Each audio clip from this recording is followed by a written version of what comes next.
Imagine like waking up with a stiff, aching knuckle. It's throbbing, it's annoying, but you probably just assume you slipped on it funny or maybe tweaked it at the gym. Right, yeah. But what if I told you that inside that joint, an irreversible countdown has just started, and that you have exactly 10 weeks to stop it before your own immune system basically begins to dissolve your bone? It's a really jarring thought, honestly. Yeah. Mostly because, well, we are heavily conditioned to view joint pain as just a normal part of aging. Yeah, exactly. Put it in this very comforting box labeled wear and tear, just assuming it's this slow, decades-long deterioration that happens to everyone. But the stack of clinical notes and medical criteria we were diving into today for this deep dive, it completely shatters that comforting box. It really does. We are exploring the diagnostic landscape of rheumatoid arthritis, or RA, and the most crucial insight from these sources is that RA is not a passive aging process. It is an active, aggressive immune assault. Right. Time is literally the single most important factor,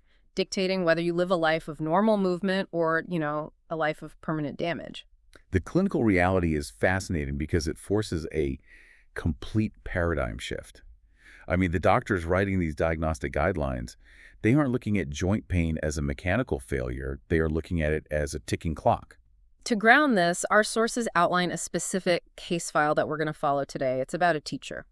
She goes to see her doctor, and the very first question the doctor asks is, how long has this actually been going on? Which is such a critical question. Yeah, and her answer is that she's had this off-and-on joint pain in her wrists and knuckles for like maybe 10 weeks. It never really goes away completely. Right. Now, to me, 10 weeks sounds like, I don't know, a bad quarter at work. But in these clinical notes, 10 weeks is treated like a massive flashing red flag. Okay, let's unpack this. Why on earth is a 10-week timeline such an emergency for this doctor? Well, because that 10-week mark puts this teacher dangerously close to the edge of what rheumatologists call the window of opportunity. The window of opportunity. Exactly. When rheumatoid arthritis first begins, the disease enters this highly specific, intensely active physiological phase. The inflammation inside the joint is at its absolute peak right then. Oh, wow. And consequently, the rate of structural joint damage is at its highest during that window. Wait, so the worst damage is happening right at the starting line. It doesn't, slowly build up over years? No, not at all. The immune system is essentially staging a blitzkrieg on the synovium. The synovium? Yeah, the delicate lining of the joints. It is a rapid, overwhelming initial strike. But, there's a vital flip side to this early chaos. Okay, what is it? It is precisely during this window that the disease is most responsive to intervention, specifically to disease-modifying antigrammatic drugs, or DMARDs. And these aren't just heavy-duty painkillers, right? I mean, the notes emphasize they change the actual course of the disease. But how do they stop a blitzkrieg? Right, so instead of just masking the pain, DMARDs intervene at the biological level. They actually interrupt the communication between your immune cells. That's incredible. It is. Depending on the specific drug, they might block the specific inflammatory proteins your immune system is using as weapons. Or, they suppress the overactive immune cells themselves. So they just shut the whole attack down. Exactly. If you deploy these drugs aggressively within that early window, you fundamentally transform the outcome. Yeah, the sources show the data on this. Better long-term clinical function, less visible damage on scans, and even reduced long-term mortality. Which, that makes sense since RA is a systemic inflammatory disease that can affect the heart and lungs, not just the knuckles. Absolutely. But missing that window has severe consequences. Because of the bone erosion. Yes, the Yeah. structural damage. The actual erosion of the bone that occurs during those early weeks and months, it's largely permanent.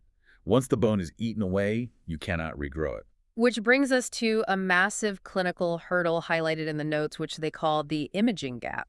Ah, yes, the imaging gap. The sources describe how an MRI can detect the absolute earliest changes, right? It picks up a faint shadow of bone marrow edema right at the margin of the joint. It's like the earliest visible fingerprint of erosive disease showing up within the first 3 to 6 months. Right, very early on. But a standard X-ray, the joint looks completely pristine.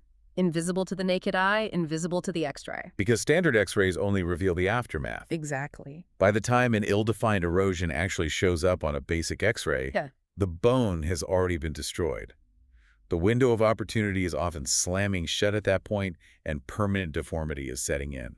It makes me think of, Having termites in a house. Termites. Yeah, like if you wait until you can actually see the walls visibly buckling and sagging on a structural scan, the support beams are already eaten. Oh, that's a great way to look at it. Right. You've completely missed your chance to just spray for the bugs and save the integrity of the house. The MRI is like a thermal camera showing the bugs inside the walls, while the X-ray just shows you the hole they left behind. Precisely. But this brings up a huge logistical question for me. If X-rays are completely useless early on, how do doctors actually see this coming? You can't just throw every single person with an achy thumb into a wildly expensive MRI machine. No, you definitely can't. And that was the exact puzzle the international rheumatology community had to solve. So what did they do? Their solution was the 2010 Ecriler classification criteria. This diagnostic framework was completely rebuilt from the ground up to allow doctors to catch the disease early, relying on clinical clues rather than waiting for physical bone erosion to appear on an X-ray. And reading through this criteria in our sources, it doesn't look like a traditional medical test at all, not like a simple positive or negative. Here's where it gets really interesting. Yeah. It's structured like a detective hunt, or even like a credit score. The doctor is hunting for specific clues at the scene of the crime, and every clue they find adds points to the patient's profile. Very systematic. Yeah, and the magic number for a classification of rheumatoid arthritis is a score of 6 or more. What's fascinating here is why the system is designed this way. The architecture of this system is brilliant in its objectivity. Let's look at how that detective hunt plays out, starting with the scene of the crime joint involvement. Okay, so domain 1. Right. The system awards points based on how many joints are hurting, but it heavily weights the type of joint. I noticed that. Yeah, having symptoms in just one small joint like a knuckle or a toe actually scores higher than having symptoms in multiple large joints like shoulders or knees. I noticed that in the notes, but I need to push back here. Why small joints? Why does an autoimmune disease prefer my knuckle over my knee? It really comes down to the biological real estate.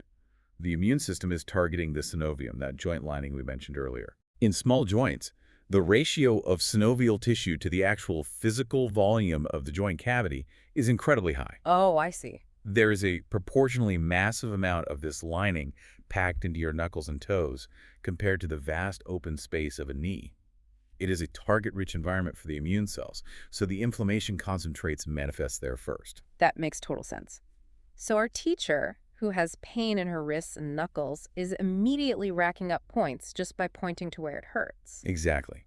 Then the doctor looks at the next domain, the timeline. Right, symptom duration. If the symptoms have been present for under 6 weeks, 0 points.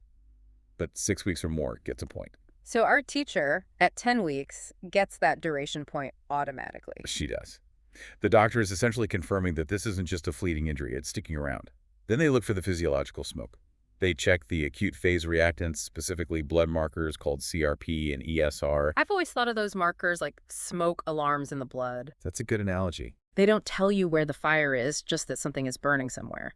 But digging into the sources, it's a bit more dynamic than that, isn't it? CRP, for instance, is a specific protein that your liver pumps out when it detects widespread inflammation. So the liver is effectively sounding the alarm. Spot on. The higher the concentration of CRP from the liver, the bigger the fire raging in the body. Yeah. If those markers are normal, the patient scores 0. If they are abnormal, they get a point. Okay. But the biggest point jump in the entire hunt comes from the weapon itself, the serology, or the specific antibodies found in the blood. And this is where we have to unpack a major medical misconception. We really do. Because when doctors run serology for RA, they look for 2 main biomarkers. The first one is RF, which stands for rheumatoid factor. Now, the name alone makes it sound like the ultimate definitive test. It really does. If you have the rheumatoid factor, you must have rheumatoid arthritis. It's a completely understandable assumption that is entirely wrong. The standard clinical test looks for a specific class of antibody called IgM-RF. While it is true that this antibody is found in about 75 to 80% of RA patients, it has remarkably low predictive value for the general population. Meaning you could test positive for rheumatoid factor and be perfectly healthy. Exactly. Or you could have a completely different chronic infection or a different autoimmune issue entirely. A single positive RF test, completely divorced from the physical symptoms, without those swollen small joints, without the abnormal CRP from the liver, does not diagnose RA. The reverse really blew my mind. Oh, about seronegative RA. Yes, the sources highlight patients with seronegative RA. Wait, so someone can have rheumatoid arthritis but test completely negative for rheumatoid factor. That is a terribly confusing name. Why name it rheumatoid factor if you don't even need it to have the disease? I know, I know. Medicine is full of terrible legacy naming conventions. It really is. Seronegative RA just means the patient's immune system isn't producing that specific IgM antibody, or at least not in detectable amounts. But they still have the disease. Yes, they still have the clinical inflammation, they still have the swollen synovium, and they still rack up the 6 points through the other clues in the criteria. A negative test result is just one piece of information, not an automatic exclusion of the disease. Okay, so if RF is a bit unreliable on its own, the criteria heavily relies on the second biomarker ACPA. Yes, ACPA. The notes define this as anti-citrullinated peptide antibodies. That is a brutal amount of medical jargon. What is citrullination, and why is this test so much better? To understand why ACPA is such a powerful crystal ball, we have to look at what inflammation actually does to your body's proteins. Okay, break it down for us. Proteins are made of amino acids. When chronic inflammation is present, it can slightly alter the structure of normal proteins in your joint tissue. It chemically converts an amino acid called arginine into one called citrulline. Arginine to citrulline. Right. This process is citrullination. So the inflammation essentially puts a disguise on the normal proteins in your joint A disguise that your immune system violently rejects. because it doesn't recognize it. Exactly. Because the protein structure has changed, your immune system no longer recognizes it as self. It views this altered citrullinated protein as a foreign invader. So it manufactures specific weapons, the ACPAs, to attack it. It is incredible. So testing positive for ACPA doesn't just mean you have general inflammation. Yeah. It proves that your immune system has actively built weapons to hunt down your own altered joint tissue. It proves the physiological line has been crossed. ACPA specifically predicts the transition from an early, passing inflammatory ache into persistent, true rheumatoid arthritis. Wow.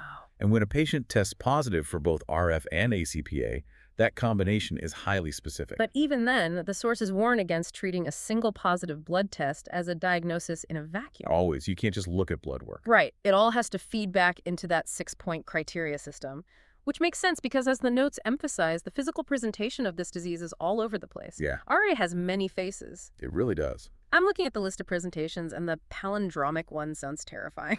Oh, palindromic rheumatism is highly destabilizing for a patient. I can imagine. It involves sudden, intensely painful attacks in a single joint that swell up rapidly, last for maybe 24 to 48 hours, and then completely vanish without a trace. Just gone. Just gone, only to return later. It often eventually settles into a more standard RA pattern over time. You'd think you were going crazy, like one day your knee is agonizing, the next day it's perfectly fine.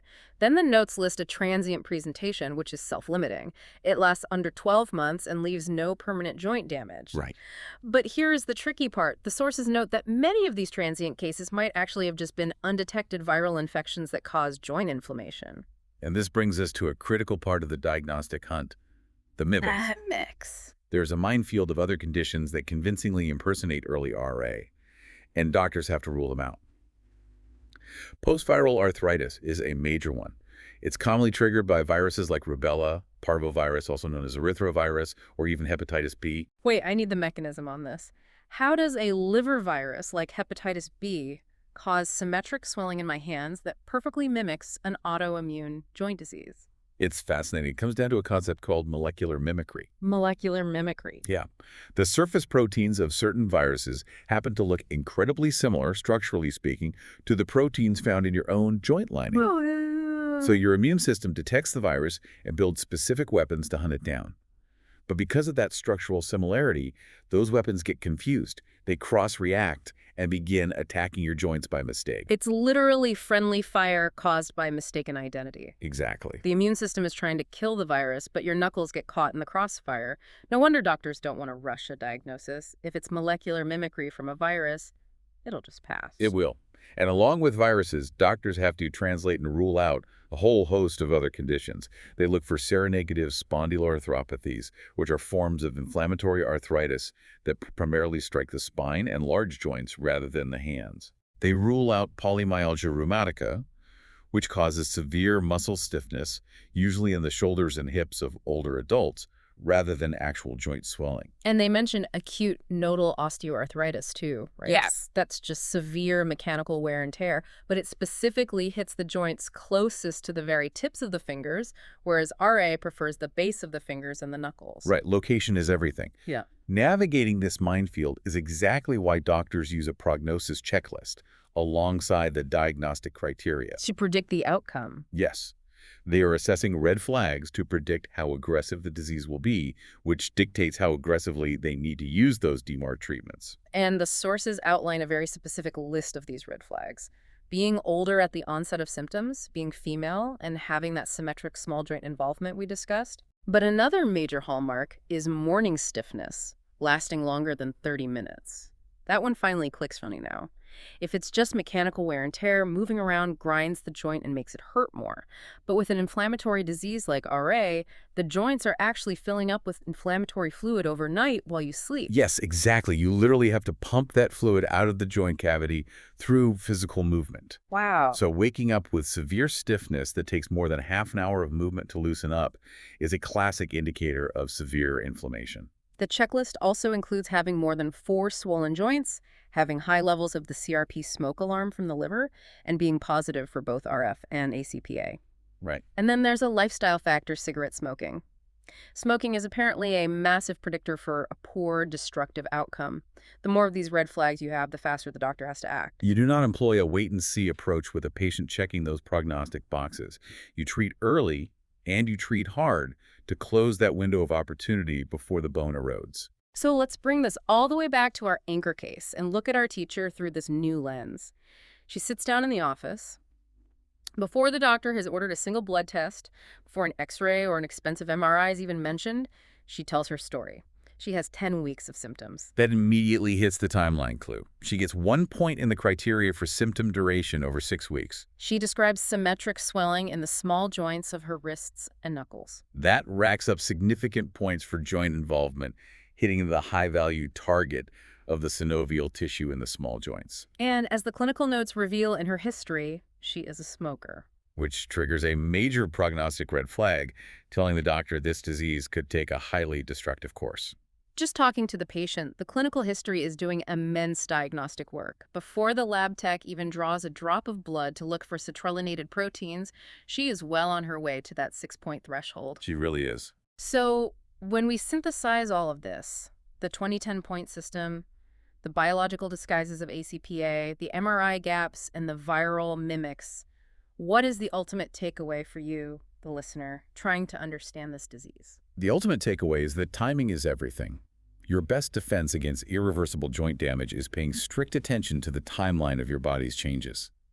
RA is a disease where the most catastrophic damage happens in the dark, during those early months before a standard x-ray will ever show it. In the dark. Wow. Yeah. The diagnostic criteria is a brilliantly designed detective tool to catch the disease in that dark window. But that tool is completely useless if the patient ignores their pain for 6 months, assuming it's just normal wear and tear. Don't ignore the 10-week ache. It's a powerful lesson in advocating for your own health. Absolutely. But I want to leave you with one final thought to mull over, building on that prognosis checklist. We learned today that cigarette smoking is a major predictor for a rapidly progressive, destructive outcome in rheumatoid arthritis. It is a massive red flag. It makes you wonder, if RA is fundamentally an immune attack on the cartilage in your knuckles and wrists, how exactly does inhaling toxic smoke into your lungs trigger an aggressive autoimmune attack on your hands? The biological mechanism connecting the lungs to autoimmune joint destruction is fascinating, and it might just change how you view the interconnectedness of your entire immune system. Think about that the next time you feel a little wear and tear.